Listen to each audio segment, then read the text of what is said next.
Física na Quarentena, professora Andresa Ribeiro. Mecânica clássica, formalismo hamiltoniano, vídeo 1. Olá pessoal, tudo bem? Bem-vindos à nossa aula de mecânica clássica. Hoje a gente vai dar sequência ao nosso conteúdo e para isso a gente vai ver o último formalismo, certo? Esse formalismo ele é chamado de formalismo hamiltoniano. E para que a gente possa compreendê-lo, a abordagem que será feita, ela é baseada nos conceitos de conservação de energia do formalismo lagrangiano. Ou seja, para a gente compreender o formalismo hamiltoniano, a gente vai entender um pouquinho o formalismo lagrangiano e vamos usá-lo, para dar sequência ao nosso conteúdo.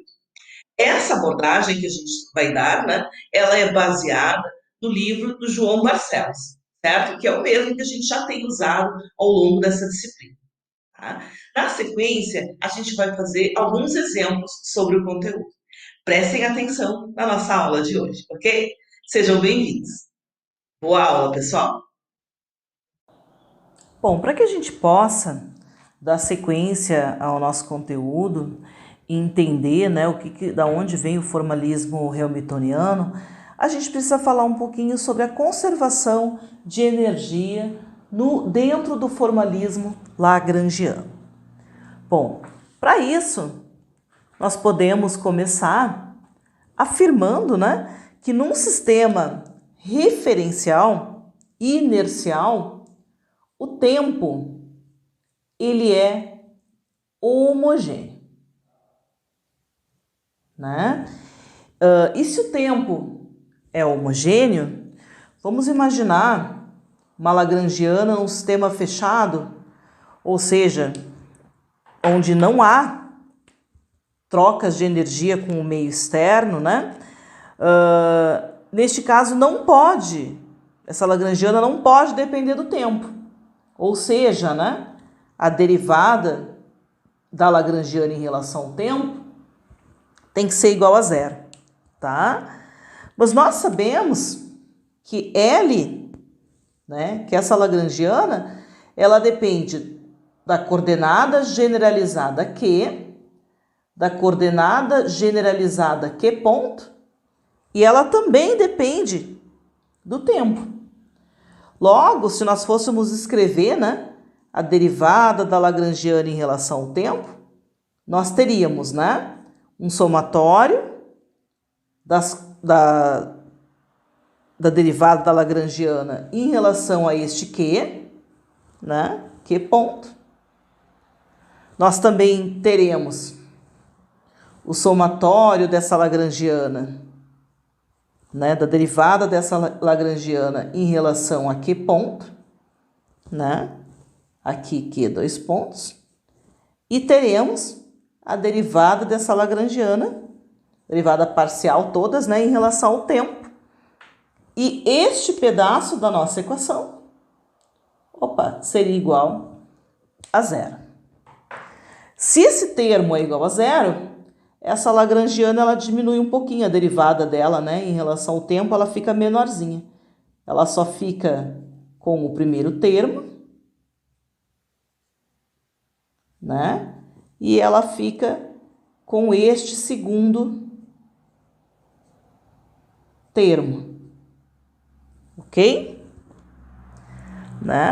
Mas, nas aulas anteriores, nós também estudamos que a equação de Lagrange ela tem essa aparência, Derivada da lagrangiana em relação a Q é igual a d dt de delta L dQi, certo? Este termo aqui seria este termo aqui, ok? Então, o que vai acontecer? Eu vou tirar essa parte da nossa conta, tá? Depois vocês podem acompanhar tudo que eu tô falando pela apostilazinha. Então, nós temos essas relações lá na apostila. Então, nós teremos que, deixa eu fazer com uma cor mais forte,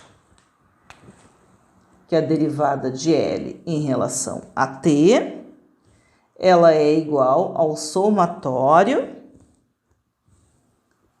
de que ponto? D dt, delta L de que ponto J, mais o somatório em J, do que dois pontos J, derivada parcial de L em relação a que ponto? Ok? Então, dl dt vai ser igual ao somatório de d dt, que ponto J, derivada parcial em relação a que ponto, igual a zero, ou seja, a derivada vai ser L menos o somatório em J, de que ponto J, derivada parcial de L em relação a que ponto, tudo isso entre parênteses igual a zero, tá? E assim, este termo aqui da nossa conta vai ser igual a uma constante, tá? Ou seja, essa quantidade de tempo, essa quantidade é constante no tempo, perdão. E ela recebe um nome especial, ela é denominada, a gente chama essa constante de menos h. E menos h é a Hamiltoniana do sistema, tá? Então, nós podemos escrever, até vou fazer com outra cor, essa equação aqui da seguinte forma: L menos o somatório em J de que ponto J, derivada parcial de L em relação a que ponto, e isso é igual a menos H. Ok? E essa é dessa equação, na realidade, que a gente vai partir os nossos raciocínios daqui por diante. Bom, nós também podemos dizer que se a energia potencial ela não depender explicitamente das velocidades, o que vai acontecer? Vamos escrever agora ali, ó.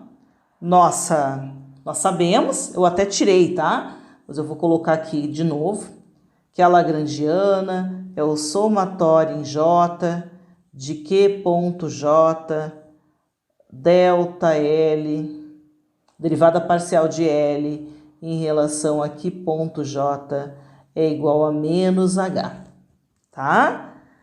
Bom, se a gente pegar só esse termozinho aqui, nós podemos dizer que delta L é delta Q ponto J, e como L é T menos V, podemos escrever essa equação assim, né? T menos V sobre derivada parcial de Q ponto J, certo? Se a energia potencial não depender de forma explícita, como eu comentei, de V, da velocidade, esse termo aqui vai cair fora. Então, nós vamos poder dizer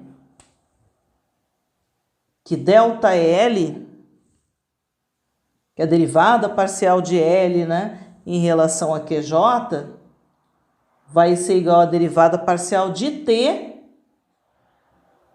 em relação a QJ. Tá? E daí a nossa equação do L, essa equação aqui, ela vai poder ser escrita da seguinte forma: este L, vamos puxar aqui para baixo, vai ser T menos U, ok? Este termo permanece, J, Q ponto J, derivada parcial, daí esse termo a gente chama desse, sobre Q ponto J, e isso vai ser igual a menos H, tá? Aplicando o teorema de Euler a respeito das funções homogêneas, tá? Vamos colocar assim, aplicando Euler, lá na apostila a gente explica um pouco mais o que é o teorema de Euler. Tá? Mas a grosso modo a gente pode dizer que o teorema de Euler, as dimensões de todos os termos devem ser idênticos e a equação tem que ser homogênea. Se nós aplicarmos essa relação, nós teremos que t menos u, certo? Menos 2t é igual a menos h, tá? Ou t mais u é igual a energia, que é igual a h. Então, na realidade, as energias, tanto cinética como potencial, elas estão relacionadas, independente nós estamos falando de lagrangianas ou de hamiltonianas. Retomando, então, né, essa função h é a nossa hamiltoniana. Tá? E ela é igual à energia total, já que é T mais U, né? Desde que a energia cinética seja uma função homogênea, quadrática de Q ponto, e a energia seja independente de Q ponto, tá? Ou seja, a homogeneidade do espaço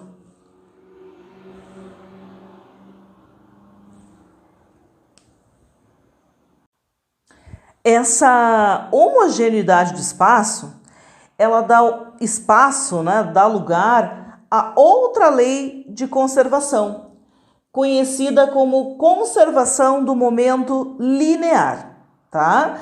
E o que vai acontecer? Por causa dessa homogeneidade, né, as propriedades mecânicas, elas, de um sistema fechado, estamos sempre falando do sistema fechado, certo? Que o objeto que está aqui dentro, com certa lagrangiana e certa hamiltoniana, não troca de lugar, né? Não troca nem nada com os objetos que estão externos, ok? Eles não mudam quando há um deslocamento, as propriedades não vão mudar se a gente vai se deslocar. Por simplicidade, vamos considerar um sistema em que com apenas uma partícula, tá? E escreveremos a lagrangiana em termos das coordenadas cartesianas. Então, dessa forma, o que vai acontecer? Nós teremos que a lagrangiana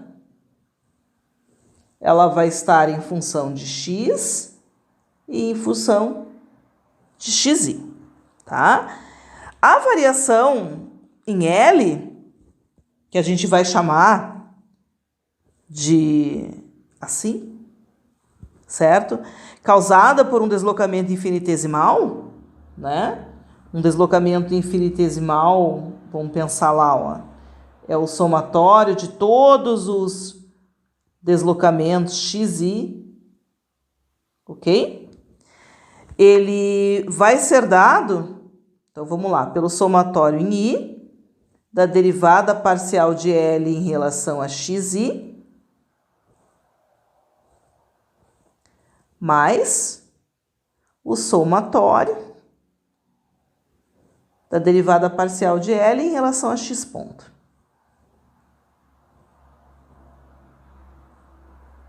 X ponto. Tá? Como todos esses tamanhos infinitesimais não são implícitos do tempo, esse pedacinho da equação vai cair fora. Então, nós teremos, vamos fazer isso até em outra cor, que o x ponto vai ser igual a derivada em xi em relação a t. E isso vai ser igual a zero, tá? Portanto, voltando para a equação de cima, né? Tamanhos infinitesimais vão ser o somatório da derivada parcial de L em relação a xi em x igual a zero. Ok? Bom, essa variação, ela será satisfeita quando a derivada parcial de L em relação a xi vai ser igual a zero. Tá? Então, se nós aplicarmos de acordo, né, com as equações de Lagrange, o dt de L em relação a x e ponto é igual a zero, e a derivada parcial de L em relação a x ponto é igual a uma constante. Portanto, a derivada parcial de L em relação a x ponto i é igual a derivada em relação a xi de t menos u. E como esse termo é igual a zero, teremos que ΔT, Δxi, vai ser igual a derivada parcial em relação a x ponto i de 1/2 m, o somatório de todas as energias cinéticas em velocidades, né, infinitesimais, ao quadrado. Ou seja, vamos ter um mx dois pontos aqui, que será uma constante, tá? E essa constante nada mais é do que um momento, que a gente chama de momento linear, tá? Então, assim, o que esse resultado ele sugere? Ele sugere uma extensão para o conceito do momento. E o momento generalizado, que foi chamado de, vamos chamar ele de PJ, né? Associado à coordenada QJ, ele é definido como a derivada parcial de L em relação a Q ponto. E se a lagrangiana do sistema não contiver uma dada coordenada QJ, essa coordenada vai ser denominada cíclica. E para uma coordenada cíclica, a equação de Lagrange do movimento ela vai se reduzir. E daí, se a coordenada for cíclica, né? O d dt da derivada parcial de L em relação a Q ponto vai ser igual a zero, ou seja, o d pj em relação a dt também vai ser igual a zero, ou seja, o pj vai ser igual a uma constante. Ou seja, o momento generalizado conjugado a uma coordenada cíclica é conservado, tá? Então, lembrando que isso aqui só vai acontecer cíclica se tivermos uma coordenada cíclica. Bom, então vamos lá. Na última parte, a gente vai entender o que são as equações de Hamilton. Na realidade, gente, as equações de Hamilton, independente se ela for as equações de Hamilton, ou as equações de Lagrange, ou as equações de Newton, todas elas levam como resultado as equações do movimento. Mas cada um desses cientistas utilizou a sua própria metodologia, né, para chegar nessas equações do movimento, tá? Então, agora, para finalizar, a gente vai ver como é que Hamilton fez isso. Bom, se vocês lembram das aulas anteriores, né? Lagrange quando ele definiu as suas equações, ele determinou que o movimento do sistema podia ser descrito por n graus de liberdade. Esse n graus de liberdade, eles constituem um conjunto de n equações diferenciais ordinárias de segunda ordem no tempo, e as coordenadas generalizadas que ele usou para isso eram Q1 em relação ao tempo, Q2, Q3 e assim por diante, ou seja, Qn equações ao longo do tempo, tá? Nessa outra formulação, que é a de Hamilton, onde vamos colocar então agora Hamilton, nessa outra formulação, a chamada formulação de Hamilton, as equações do movimento, elas terão, né, 2n, ou seja, 2n graus de liberdade, será um número de 2n equações diferenciais ordinárias de primeira ordem no tempo. Primeira diferença, então, de Lagrange para Hamilton. O momento generalizado nós definimos anteriormente, né? E o momento dessa formulação, em relação a J, né, era dado por ΔL Q ponto, tá? Vou chamar essa equação aqui de equação 1. Com esta definição, as equações de Lagrange agora, elas tornam-se, né, P ponto J igual a DL dQj. Eu vou chamar de equação 2, que é o inverso da anterior, da de cima, né? A equação de conservação da energia, né? Vamos colocar assim, a conservação de energia,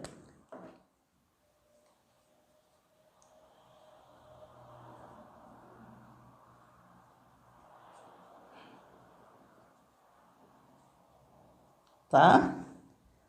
Ela nos diz que L menos o somatório em J, né, de Q ponto J, delta L, Q ponto I é igual a menos H, né? E se a gente for isolar o H, teríamos que o H é o somatório em J de Q ponto J, derivada parcial de L em relação a Q ponto, menos L. Certo? E este termo aqui, se a gente for olhar, ó, ele é exatamente esse termo. Ou seja, esse termo é o PJ. Logo, H é igual ao somatório em J de PJ, Q ponto J menos L. Certo? Essa função que a gente está vendo aqui bonitinha é a Hamiltoniana. Vou escrever aqui, tá? Porque eu acho que lá não ia dar espaço. Ela é a função Hamiltoniana. Tem uma dificuldade para falar Hamilton do sistema. Ok? Dando sequência, tá? Na função de Lagrange, vocês vão ver que o tempo todo eu vou tentar de alguma forma fazer essa comparação, né? As coordenadas generalizadas é o Q, o Q ponto e o T, tá? E para Hamilton,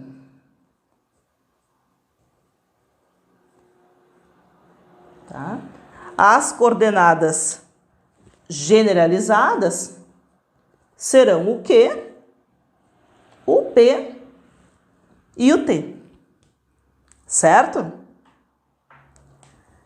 Se a gente for considerar sei se eu vou ter todo o espaço que eu gostaria de ter aqui nessa folha, mas se não tiver qualquer coisa eu escrevo outra.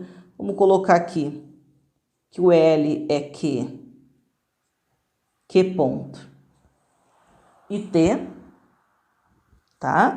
Vou escrever com outra cor, porque eu acho que essa vai ficar bem fraca à medida que eu for escrevendo. Então, nós teremos que DL é igual ao somatório da derivada parcial de L em relação a QI dQI, mais o somatório da derivada parcial de L em relação a Q ponto,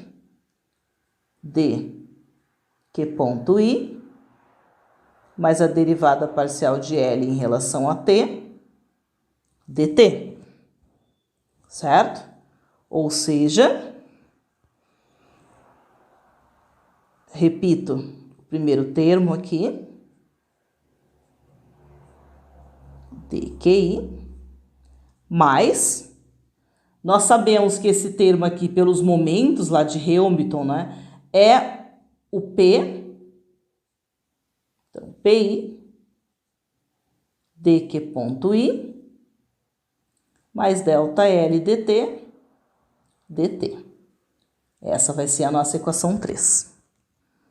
O termo, este termo aqui, bonitão, PI dQ ponto I, ele é igual a D PI QI ponto menos Q ponto dPI, tá? Então, se nós substituirmos esse termo em 3, tentem fazer isso nas folhinhas de vocês. Nós teremos que DL é igual a somatório em I de... Vai ficar uma conta enorme, tá, gente?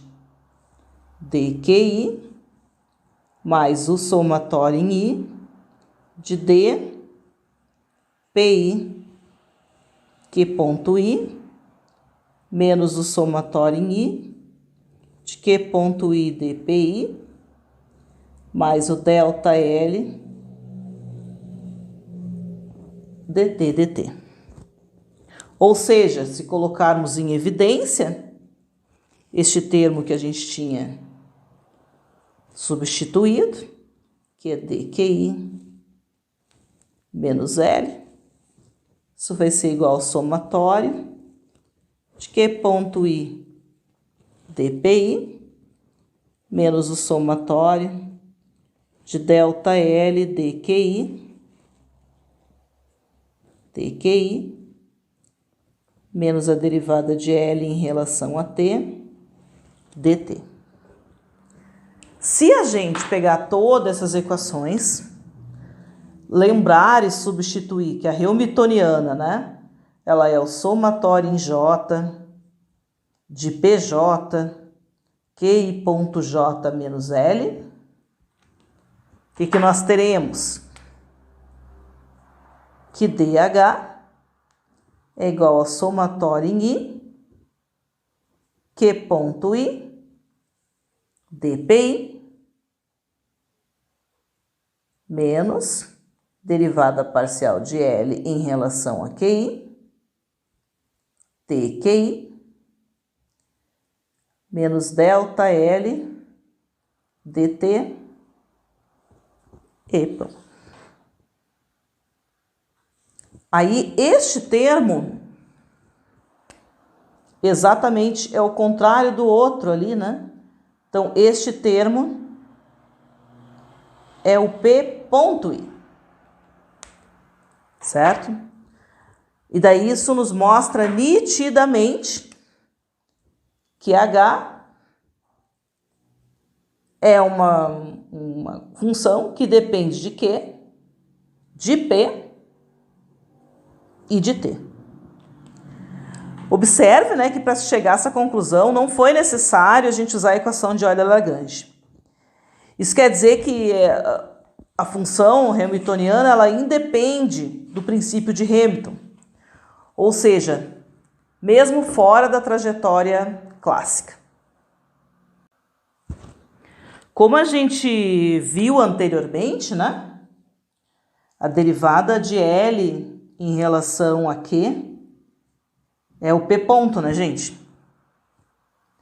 Então, se a gente fizer, né, a derivada de H, nós teremos que ela é o somatório em I de Q ponto I dPi menos o somatório de P ponto dQi menos a derivada parcial de L em relação a T dt. Mas nós também sabemos que H depende de Q, de P e de T. Assim, podemos escrever que dH é igual a somatório de I, derivada parcial de H em relação a QI, dQi, mais o somatório da derivada parcial em relação a PI, dPi, mais a derivada parcial de H em relação a dt, dt. Comparando com a relação anterior, que foi escrita sobre uma trajetória clássica, teremos que Q ponto I é igual à derivada parcial de H em relação a PI e que P ponto I é menos a derivada parcial de H em relação a QI. Bom, será que a gente pode notar mais alguma relação?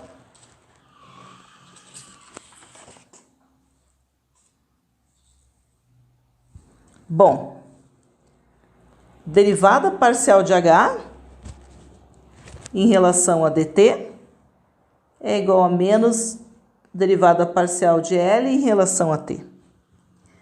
E se a gente substituir essas equações de Hamilton, deixa eu ver, nessa expressão, já mostro a expressão, só deixa eu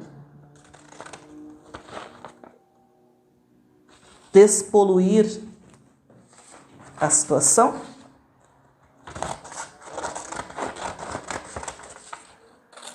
Para mostrar para vocês, em 4.